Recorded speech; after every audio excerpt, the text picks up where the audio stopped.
কলেজের ছাত্র ভাইয়েরা ও দেশের সচেতন নাগরিকদের উদ্দেশ্যে বলতেছি, ভিডিওটা ধাক্কা দেবেন না। যারা সবসময় সমালোচনা করেন জাতীয়তাবাদী দল বিএনপিকে নিয়ে, বিশেষ করে আমাদের ভারপ্রাপ্ত চেয়ারম্যান জনাব তারেক রহমানকে নিয়ে তো এখন অনেক বেশি সমালোচনা হচ্ছে সোশ্যাল মিডিয়ায়। প্রত্যেকটা সমালোচনা মিথ্যা আমি মনে করি। প্রিয় ছাত্র ভাইয়েরা, আমরা দেশের সকল জনগণ ভাই ভাই, আমরা কেউ কারো শত্রু না। দয়া করে এই কথাটা মাথায় রাখিও। তোমাদের কারণে স্বৈরাচার ভাইক যে দেশ স্বাধীন হয়েছে এটা সত্য, কিন্তু তোমরা এটা ভুলে গেলে চলবে না। শুধু তোমরা দেশ স্বাধীন করছো এমন না, এর পিছনে দেশের প্রত্যেকটা জনগণ ছিল, মা বাবা ছোট বাচ্চারাও ছিল। তোমরা সরকার তোমাদের আন্দোলনটা কি ছিল কোটা নিয়ে, পরবর্তী তোমাদের আন্দোলনটা কিছুটা শান্ত হয়ে গেছে, ঠান্ডা হয়ে গেছে। এই আন্দোলনটা পুনরায় শক্তিশালী কে করছে? এটা ধীরে ধীরে সরকার পতনের রূপ কিভাবে নিছে? আমাদের জনাব তারেক রহমান সাহেব, তিনি সবচেয়ে বেশি ভূমিকা রাখছেন। এবং কি জাতীয়তাবাদী দল বিএনপির লোকেরা সবচেয়ে বেশি ভূমিকা রাখছেন। এটা ভুলে গেলে চলবে না ভাই।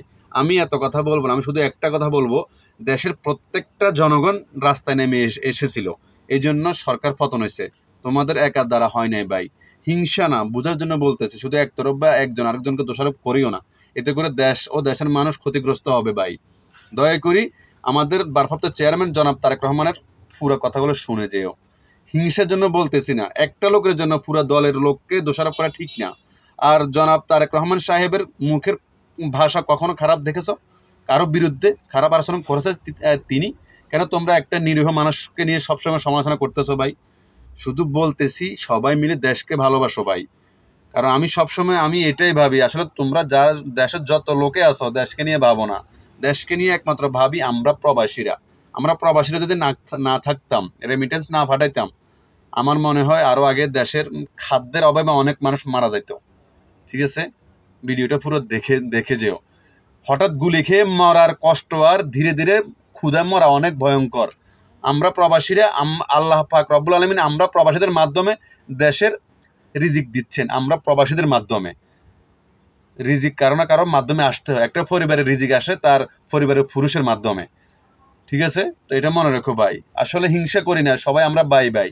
সবাই একদল আরেক দলকে সাপোর্ট করো, একদল আরেক দলের সাথে কথা বলে আলাপ আলোচনা করে একটা ইলেকশন দিয়ে দিলে দেশ শান্ত হয়ে যাবে। যে আসুক, না হয় আরো অনেক মায়ের বুক খালি হবে ভাই বাংলাদেশে। ঠিক আছে, দেখা গেছে চিরেই বাপ ছেলে যুদ্ধ হবে। কারণ বাপ করে বিএনপি, বাপ করে জামাত, আর ছাত্র ভাইয়েরা করে এক দল, জামাত করে আরেক দল। তো এখন কি বলবো, আর কিছু বলার নাই। দয়া করি সবাই আল্লাহর ওয়াস্তে দেশকে ভালোবাসো, দেশের মানুষকে ভালোবাসো। খুদা হাফেজ। খনি হাসিনাকে পদত্যাগে বাধ্য করতে জাতীয় ঐক্যের কোনোই বিকল্প নেই। একজন রাজনৈতিক কর্মী হিসাবে, একজন বাংলাদেশি হিসাবে, বাংলাদেশের পক্ষের শক্তি, গণতন্ত্রের পক্ষের শক্তি প্রতিটি রাজনৈতিক দল, সামাজিক সাংস্কৃতিক সংগঠন, শিক্ষক, বুদ্ধিজীবী, কৃষক, শ্রমিক, স্বল্প আয়ের মানুষ, শ্রমজীবী, পেশাজীবী তথা ধর্ম বর্ণ নির্বিশেষে প্রত্যেক ব্যক্তি ও গোষ্ঠীর প্রতি আমি বিনীত আহ্বান জানিয়ে বলতে চাই, আসুন সবাই মিলে গণহত্যাকারী খুনি হাসিনার, খুনি সন্ত্রাসী বাহিনীর বিরুদ্ধে রাজপথে চূড়ান্ত প্রতিরোধ গড়ে তুলি। যার যা কিছু আছে তাই নিয়ে ছাত্র জনতার বৃহত্তর এই ঐক্যের আন্দোলনকে আমরা সফল করি। খুনি হাসিনাকে বিদায় করি, বাংলাদেশকে স্বাধীন করি আমরা।